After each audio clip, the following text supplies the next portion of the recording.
The Lazy Farmer and the Magical Drum.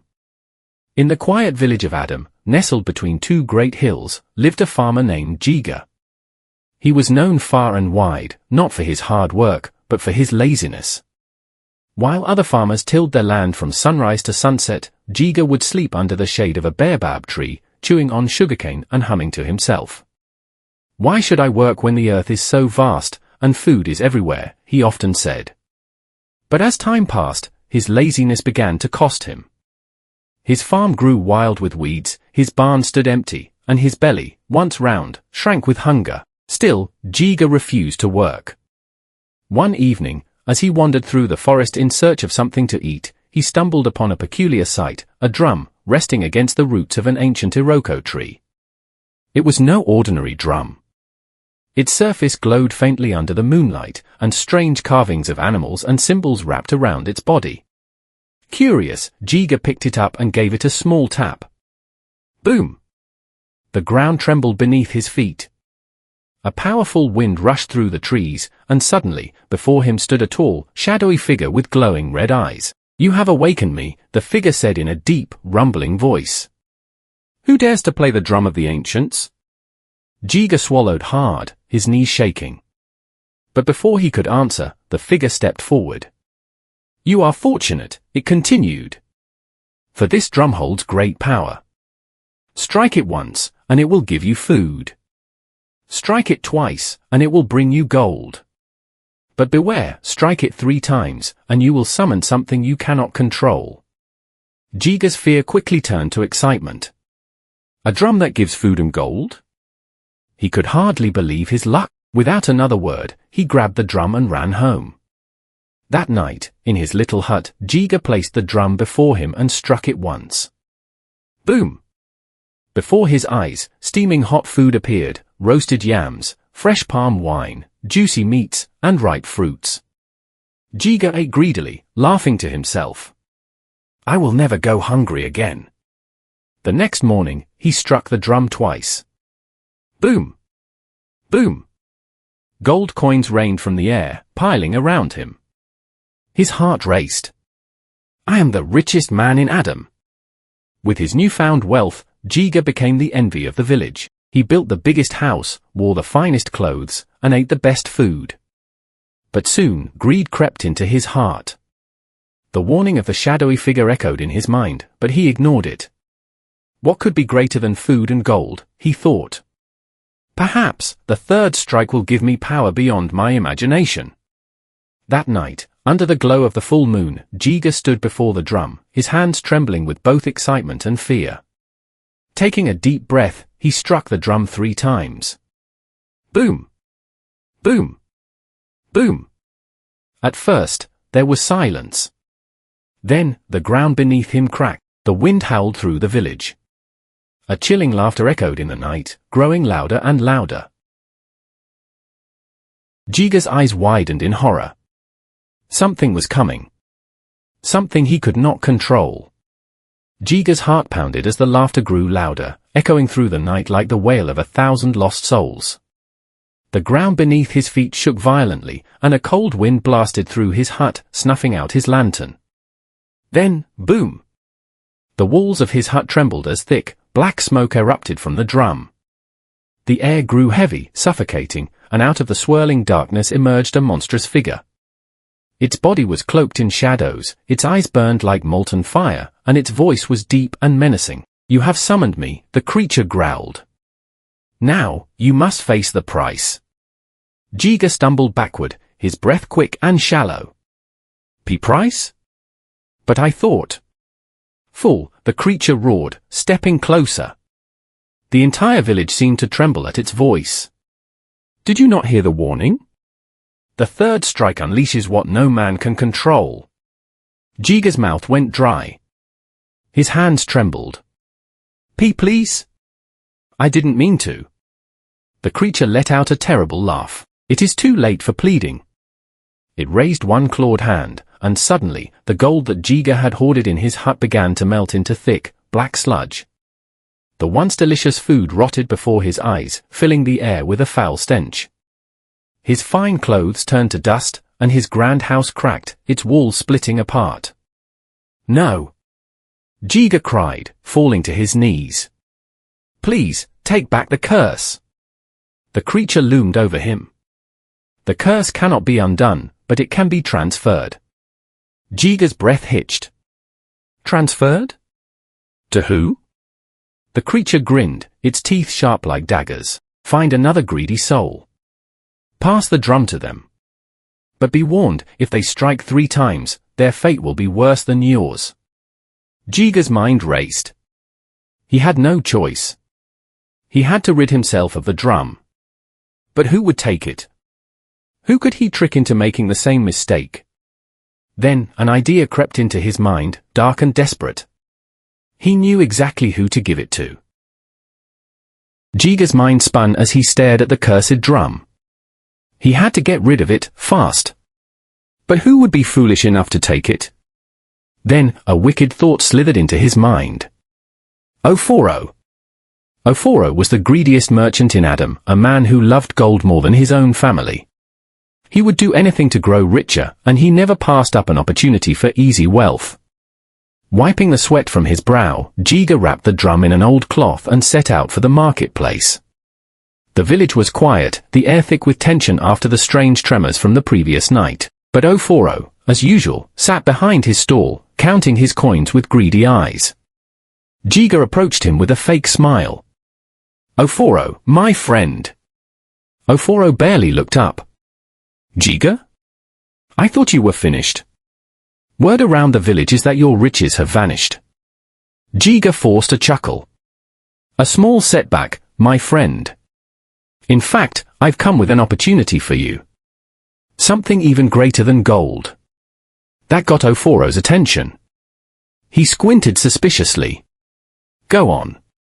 Jiga carefully unwrapped the drum, lowering his voice. This is no ordinary drum. It is a drum of power. Strike it once, and food appears. Strike it twice, and gold rains from the sky. Oforo's eyes gleamed. And thrice? Jiga hesitated, then leaned in. Thrice, and you will summon a force beyond your imagination. But only a fool would do that. Oforo rubbed his chin, intrigued. And why are you giving it away? Jiga faked a sigh. I am a simple man, Oforo. Riches are a burden to me. But you are a businessman. I'd rather see this drum in the hands of someone who knows how to use it properly. Oforo grinned. A wise choice, Jiga. I accept your gift. He snatched the drum greedily, barely noticing the relief wash over Jiga's face. Without hesitation, he struck it once. Boom! A feast appeared before him, steaming hot meats, fruits, and palm wine. His eyes widened with delight. He struck it again. Boom! Boom! Gold coins rained down, clinking and rolling in every direction. Oforo's laughter filled the air. Ha! This is incredible. Jiga took a step back, his heart pounding. Remember, Oforo, do not strike it thrice. But Oforo was barely listening. His hands trembled with excitement. If 2 strikes could bring this much wealth, what wonders would 3 strikes bring? Jiga turned and hurried away.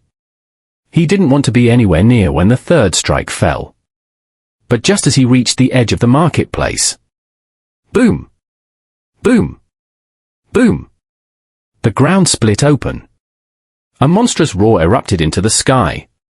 Jiga stopped in his tracks, his blood turning to ice. Oforo had done it. Something was coming. Something worse than before. And this time, it would not be satisfied with just 1 soul. The entire village trembled as the 3rd strike echoed through the air. A crack split the ground beneath Oforo's feet, releasing a thick, black mist that twisted and coiled like living serpents. The villagers screamed and fled, knocking over market stalls as they ran. Jiga turned, his heart hammering against his ribs. He knew what was coming, but this time, it felt stronger. Oforo staggered backward as the mist swirled around him, his golden coins melting into black sludge. His once proud stall crumbled into dust. Then, from the depths of the smoke, the creature emerged. It was no longer just a shadowy figure. It had grown. Its body was massive, towering over the marketplace. Its eyes were no longer just burning embers, they were raging infernos. Jagged horns twisted from its head, and long, clawed fingers reached toward Oforo. "You have ignored the warning," the creature growled, its voice shaking the air itself. "Now, you shall pay the price." Oforo fell to his knees, his face pale with terror. "No. No, please. I didn't know." The creature laughed darkly. "Greed blinds even the wisest of men. And for that, you will suffer." With one swift motion, it raised its hand, and Oforo let out a blood-curdling scream. His body twisted unnaturally as the darkness wrapped around him. His arms shriveled, his face contorted, and his golden robes turned to ragged cloth. The villagers, frozen in horror, watched as Oforo's body shrank until he was no larger than a child. But his eyes remained wide with terror. He tried to speak, but only a weak croak escaped his lips. Jiga gasped. Oforo was no longer a man. He had been transformed into a wretched, pitiful creature, a hunched, shadowy figure, forever cursed to wander in the dark. The monster turned, its fiery gaze sweeping across the crowd. "Let this be a warning," it thundered. "The drum will always seek the greedy, and they will never escape its curse." Then, with one final, deafening roar, the creature and the drum vanished into a cloud of black smoke. Silence fell over the village. The only sound was the distant rustling of the wind. Jiga stood motionless, his body drenched in sweat. He had rid himself of the drum, but the fear in his heart remained. Because deep down, he knew. The drum was still out there. And one day, someone else would find it. For weeks, the village of Adam remained in fear. No one spoke of the drum. No one dared to search for it. And Oforo, once the proudest merchant, was now a pitiful shadow that roamed the outskirts, muttering nonsense to himself. Jiga thought he was finally free. The burden of the cursed drum no longer haunted him. But deep inside, a seed of fear had been planted. One evening, as he sat outside his small, crumbling hut, a traveler arrived in the village. He was tall, dressed in tattered robes, and carried a wooden staff that looked older than time itself. His face was hidden beneath a hood, but his voice was deep and commanding. "I have come seeking a tale," the traveler announced to the villagers gathered in the marketplace. "A tale of a drum of great power." Jiga froze. His stomach twisted. The villagers exchanged nervous glances, whispering among themselves. No one wanted to speak of what had happened. But the traveler only chuckled. "So it is true," he murmured. "The drum was here." Jiga swallowed hard and stepped forward. "Who are you?" he asked, his voice shaky. The traveler turned to him. Slowly, he pulled back his hood, revealing a face lined with age and wisdom. His eyes gleamed like polished stone. "I am Kumo," he said, "guardian of the forgotten relics. And I have been hunting that cursed drum for a long time." Jiga's heart skipped a beat. "Hunting it?" Kumo nodded. "It does not vanish. It only moves. It seeks out the greedy, the desperate, the foolish. And unless it is stopped, it will bring ruin wherever it goes." Jiga's throat went dry. He thought he had rid himself of the curse. But Kumo's words sent a chill through his bones. Where is it now?" Jiga asked. Kumo's gaze darkened. "That is what I must find out. But I fear, it has already chosen its next victim." A sudden, sharp cry rang through the village. Everyone turned toward the sound. A small boy came running from the forest, his face pale with terror. "I saw it," he gasped. "The drum. It's near the river." Jiga's blood ran cold. The drum had returned. And this time, it might be even more powerful. Jiga felt his knees weaken. The cursed drum had returned. It had found another victim. Kumo, the guardian, turned sharply to the boy. "Take me there. Now." The villagers hesitated, but Jiga, knowing what horrors the drum could unleash, stepped forward. "I'm coming too," he said. Together, they followed the boy to the riverbank. The water was calm, the moon casting an eerie glow upon its surface. And there, resting at the base of an old tree, was the drum. Its carved symbols shimmered under the moonlight, as if whispering to those who dared to touch it. Jiga's heart pounded. The last time the drum was struck 3 times, it had nearly destroyed the village. What would happen if someone used it again?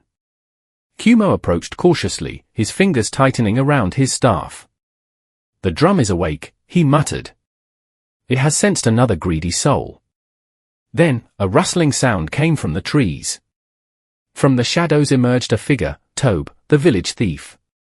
He was a young man, known for sneaking into homes and stealing whatever he could find. And now, his eyes were locked on the drum, gleaming with hunger. "So it's true," Tobe whispered. "The drum that grants wishes." Jiga felt panic rise in his chest. "Tobe, don't," he pleaded. "You don't know what you're dealing with." But Tobe ignored him. His fingers brushed against the drum, and a slow grin spread across his face. "One strike for food," he murmured. Boom! A lavish feast appeared before him, roasted meat, steaming rice, golden fruits. Tobe licked his lips. 2 strikes for gold. Boom! Boom! Gold coins rained down, piling at his feet. His laughter rang through the night. Jiga stepped forward desperately. "Tobe, stop! You don't know what will happen if you..." But greed had already consumed him. Tobe raised his hands, his fingers trembling with excitement. "And 3 strikes, for power!" Boom! Boom! Boom! The moment the 3rd strike sounded, the air turned ice cold. The river churned violently. A deafening roar split the night, shaking the ground. The drum cracked open. From within, a dark mist erupted, twisting into a monstrous form, larger, more terrifying than before. Its eyes blazed, its mouth curled into a wicked grin. This was no longer just a shadowy spirit. It had fully awakened. "You have set me free," the creature bellowed, its voice shaking the trees. "Now, all shall suffer." Tobe's laughter turned into a scream. The monster reached out, its clawed hand closing around him. He twisted and shrank, just as Oforo had, until he was nothing more than a lifeless husk. The villagers, who had followed in fearful curiosity, screamed and fled. But Jiga stood frozen, knowing that this time, running wouldn't be enough. Kumo stepped forward, his staff glowing with a strange light. "Not today, demon." The creature snarled. "You cannot banish me, old man."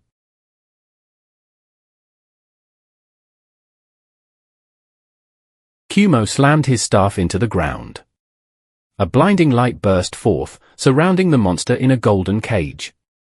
It roared and thrashed, but the light only grew stronger. "You were bound to the drum, and to the drum you shall return," Kumo shouted.